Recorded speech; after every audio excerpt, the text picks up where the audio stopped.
Good morning from the altitude of 9,630 feet above sea level.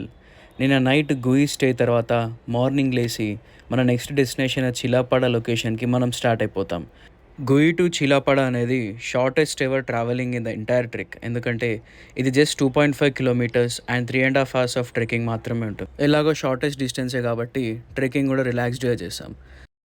హైటెడ్ scenic points enjoy చేస్తూ localites ఇచ్చిన energise drink తీసుకొని we started ఆ trekking.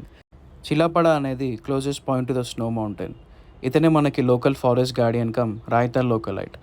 ఇతనే మనకి ఉత్తరాఖండ్లో ఉన్న ఫారెస్ట్ బ్యూటీ అండ్ రాయితల్లో ఉన్న హిడెన్ పాయింట్స్ గురించి ఎక్స్ప్లెయిన్ చేస్తాడు. భయ్య all of a sudden trekking మధ్యలో వచ్చి నీ గొంతు బాగుంటుంది ఒక పాట పాడవా అన్నాడు. నాకే బటర్ వేస్తున్నా అని చెప్పి నవ్వి ఊరుకున్నా.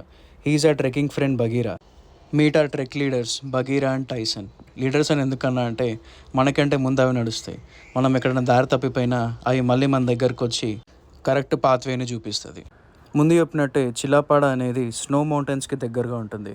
As usually we expected a unexpected snowfall. Almost 9,630 feet above sea level మీద మేమున్న చిలాపాడ క్యాంప్ సైట్ దగ్గర స్నోఫాల్ అవ్వడం అనేది ఒక లైఫ్ టైమ్ ఎక్స్పీరియన్స్ లాంటిది.